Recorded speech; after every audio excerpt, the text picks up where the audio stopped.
ಯಾದಗಿರಿ ಜಿಲ್ಲಾ ಪಂಚಾಯಿತಿಯ ಮುಖ್ಯ ಕಾರ್ಯನಿರ್ವಾಹಕ ಅಧಿಕಾರಿಗಳಾದ ಐಎಎಸ್ ಲವೀಶ್ ವರಡಿಯ ಮತ್ತು ಜಿಲ್ಲಾ ಅಂಗವಿಕಲರ ಕಲ್ಯಾಣಾಧಿಕಾರಿಗಳು ಆದ ಶರಣಪ್ಪ ಪಾಟೀಲ್ ರವರು ಶಹಾಪುರ ನಗರದಲ್ಲಿರುವ ಮೋಕ್ಷ ಬುದ್ಧಿಮಾಂದ್ಯ ಮಕ್ಕಳ ವಿಶೇಷ ಶಾಲೆಗೆ ದಿಢೀರನೆ ಭೇಟಿ ನೀಡಿ ಮುಗ್ಧ ಮಕ್ಕಳನ್ನು ಮಾತನಾಡಿಸಿ ಹಾಗೂ ಶಾಲೆಯನ್ನು ಪರಿಶೀಲಿಸಿ ಮೋಕ್ಷ ಸಂಸ್ಥೆಯ ಬಗ್ಗೆ ಮೆಚ್ಚುಗೆ ವ್ಯಕ್ತಪಡಿಸಿದರು.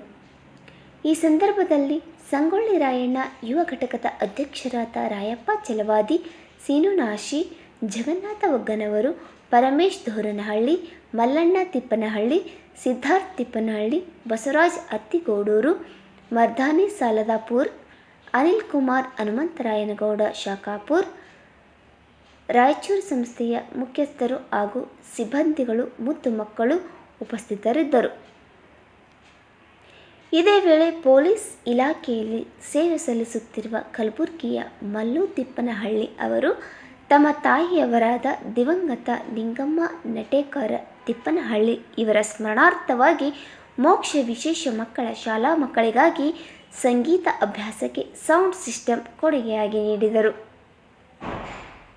ಇದಕ್ಕೂ ಮುಂಚೆ ಮೋಕ್ಷ ವಿಶೇಷ ಮಕ್ಕಳ ಶಾಲೆಯಲ್ಲಿ ಶಹಾಪುರ ತಾಲೂಕಿನ ಜನಪ್ರಿಯ ಶಾಸಕರು ಹಾಗೂ ಕರ್ನಾಟಕ ಸರ್ಕಾರದ ಸಣ್ಣ ಕೈಗಾರಿಕೆ ಸಚಿವರು ಶ್ರೀ ಶರಣಬಸಪ್ಪ ಗೌಡ ದರ್ಶನಾಪುರ್ ಅವರ 64ನೇ ವರ್ಷದ ಹುಟ್ಟುಹಬ್ಬವನ್ನು ಆಚರಿಸಲಾಯಿತು.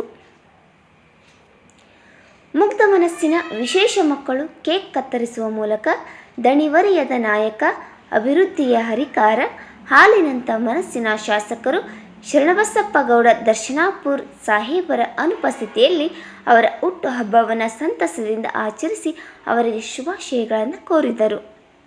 Bureau report, Vikas news Kannada. ನಿಮ್ಮೆಲ್ಲರ ಪ್ರೀತಿ, ವಿಶ್ವಾಸ ಮತ್ತು ಪ್ರೋತ್ಸಾಹದಿಂದ ಅತ್ಯಂತ ಮುನ್ನಡೆಯನ್ನು ಇಡುತ್ತಿರುವಂಥ ವಿಕಾಸ್ ನ್ಯೂಸ್ ಕನ್ನಡ ಚಾನಲ್ಗೆ ತಕ್ಷಣ ಸಬ್ಸ್ಕ್ರೈಬ್ ಆಗಿ, ಹಾಗೆ